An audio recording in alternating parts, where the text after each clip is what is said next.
اعوذ باللہ من الشیطان الرجیم بسم اللہ الرحمن الرحیم السلام علیکم ورحمۃ اللہ وبرکاتہ۔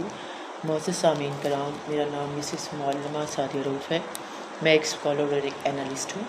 میری پیاری بہن جو عمرے پر جا رہی ہے، اس نے عمرے کا مصنوع طریقہ پوچھا ہے، تو اس کے لیے آج کی ویڈیو میں عمرے کا طریقہ بیان کیا جا رہا ہے۔ میری عزیز بہن، اگر آپ پاکستان سے سیدھا بیت اللہ شریف جا رہی ہیں تو پھر آپ ایئرپورٹ سے احرام باندھیں گی۔ احرام باندھنے کے بعد اگر مکروہ وقت نہ ہو تو احرام کی نیت سے 2 نوافل ادا کریں گی۔ پہلی رکعت میں سورۃ کافرون اور دوسری رکعت میں سورۃ اخلاص پڑھیں۔ پہلی صورت شرک سے نفی اور دوسری میں اللہ تعالیٰ کی وحدانیت کا اقرار ہے۔ اس کے بعد عمرے کی نیت کریں۔ اللہم انی ارید العمرۃ فیسرہ لی وتقبلہ منی، درود شریف پڑھ کر گر گرا کر آپ دعا مانگیں۔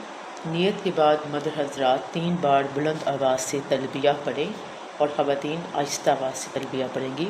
لبیک اللہم لبیک لبیک لا شریک لک لبیک ان الحمد والنعمت لک والملک لا شریک لک۔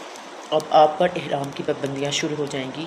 وہ مقام جہاں سے احرام کے باندھنے کے بعد احرام کی نیت سے نوافل ادا کر لیے جائیں، وہاں سے احرام کی پابندیاں شروع ہو جاتی ہیں۔ احرام کے دوران آپ بال نہ کاٹیں، لڑائی جھگڑے سے پرہیز کریں، خوشبودار صابن استعمال نہ کریں۔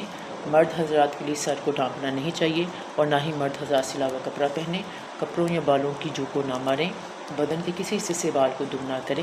ایسا جوتا نہ پہنیں جو پاؤں کی ابڑی ہوئی ہڈی کو ڈھانپ لے۔ کپڑے سے منہ اور ناک صاف نہ کریں۔ خوشبو نہیں لگانی چاہیے۔ پھولوں کے ہار سے گریز کریں اور جس نے خوشبو لگائی ہو اس سے گلے بھی نہ ملیں، اور عورت کو کپڑے سے چہرے کو نہیں ڈھانپنا چاہیے۔ جب آپ حدود حرم میں پہنچیں تو گر گرا کر دعائیں مانگیں۔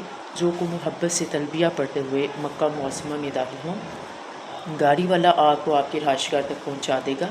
وضو کی حالت میں بیت اللہ شریف جائیں۔ داخل ہوتے وقت بسم اللہ والصلاۃ والسلام علی رسول اللہ رب اغفر لی ذنوبی وافتح لی ابواب رحمتک۔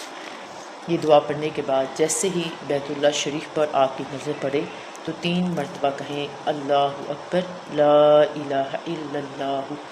اس کے بعد یہ دعا مانگیں، یا باری تعالیٰ، تیرے پیارے محبوب نبی کریم صلی اللہ علیہ وسلم اور آپ صلی اللہ علیہ وسلم کے پیارے صحابہ کرام تیرے اس پیارے گھر کو دیکھ کر جو دعا مانگا کرتے تھے، اور مدینہ اور مکہ پاک میں جس جس مقام پر آپ صلی اللہ علیہ وسلم اور آپ صلی اللہ علیہ وسلم کے صحابہ نے جو دعائیں اپنے لیے اور اس گناہ گار امت کے لیے مانگی وہ قبول فرما۔ یا الہی، میں جب تک یہاں رہوں میری ہر نیک دعا، دلی جائز دنیاوی اخروی حاجت کو اپنی بارگاہ میں قبول فرما، اور جب میں یہاں سے چلی جاؤں تو میرے چلے جانے کے بعد جب تک زندہ رہوں جو دعائیں نیک میں تجھ سے کرتی رہوں وہ قبول فرماتے رہنا، اور ہمیں بار بار جلدی اس گھر میں دوبارہ بلاتے رہنا۔ اس دعا کے بعد جو آپ کے دل میں مزید دعائیں ہوں وہ مانگیں۔ یہ دعا آپ مکہ و مدینہ کی تمام زیارت مقدسہ میں جا کر مانگ سکتے ہیں۔ اللہ تعالیٰ اپنے پیارے محبوب صلی اللہ علیہ وسلم اور ان کے وسیلہ پاک سے ہم سب کی دعائیں قبول فرمائے۔ حجر اسود سے ذرا پہلے آپ تلبیہ پڑھنا بند کر دیں، طواف کی نیت کریں۔ اے اللہ، میں تیری رضا کے لیے طواف کعبہ کے 7 چکروں کی نیت کرتا یا کرتی ہوں، اس کو اپنے فضل سے قبول فرما اور میرے لیے اس کو آسان فرما دے۔ حجر اسود کے بالکل سامنے آپ نے بسم اللہ اللہ اکبر وللہ الحمد کہتے ہوئے کانوں تک اپنے ہاتھوں کو اٹھا کر گرا دیں۔ حجر اسود کو استلام کریں۔ حجر اسود کو استلام کرنے کا طریقہ یہ ہے کہ آپ کی ہتھیلیاں حجر اسود کے سامنے یوں آپ نے رکھی ہوں جیسے آپ نے حجر اسود کو پکڑ رکھا ہے، اور بسم اللہ اللہ اکبر کہتے ہوئے دونوں ہاتھوں کو چوم لیں۔ آپ جہاں پر کھڑے ہیں اس سے دائیں طرف مڑ جائیں اور طواف کعبہ شروع کر دیں۔ مرد حضرات طواف کعبہ کے پہلے 3 چکروں میں رمل کریں گے۔ رمل کا طریقہ یہ ہے کہ رمل کے پہلے 3 چکروں میں اکڑ کر چھوٹے قدم بڑھتے ہوئے تیزی سے چلنا ہے، اور عورتوں نے نارمل سپیڈ کے ساتھ چلنا ہے۔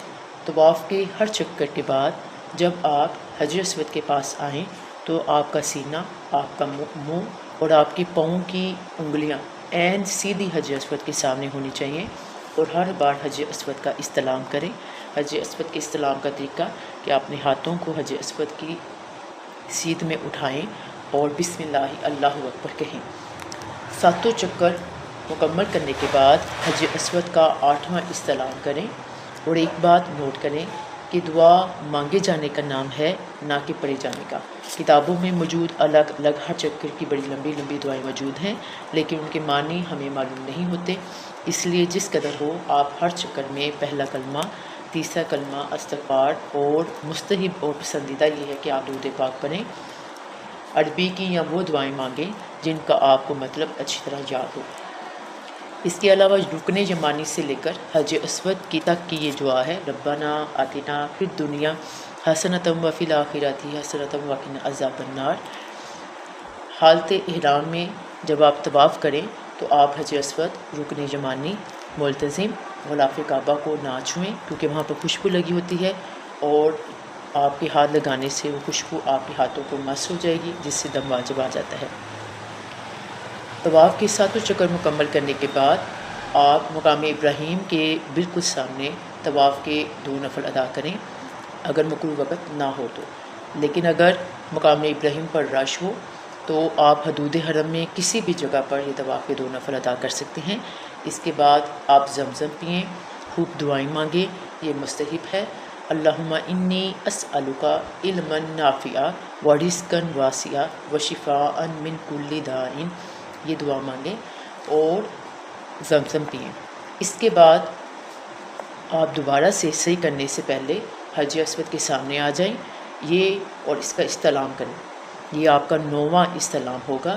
صحیح کے لیے صفا پر آ جائیں اور صحیح کی نیت کریں، اے اللہ میں تیری رضا کے لیے صفا اور مروہ پہاڑیوں کے 7 چکروں کی نیت کرتی ہوں، اسے اپنے فضل سے قبول فرما اور میرے لیے اس کو آسان کر دے۔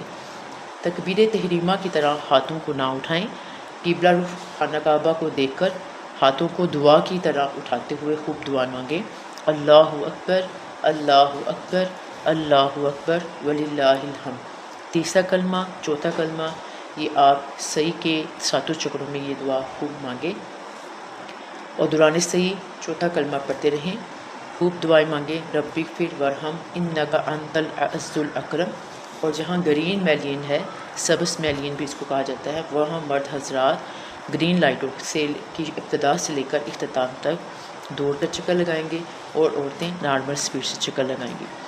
مروہ پر آپ کا 7واں چکر مکمل ہوگا۔ اس کے بعد اگر صحیح کرنے کے بعد اگر مکروہ وقت نہ ہو تو مسجد حرام میں 2 نفل ادا کریں، سر کے بال منڈوا لیں، آپ کا عمرہ مکمل ہو گیا ہے، آپ کو بہت مبارک ہو۔ نہا کر آپ روزمرہ کے کپڑے پہن سکتے ہیں اور جس قدر آپ وہاں پر موجود رہیں آپ نفلی طواف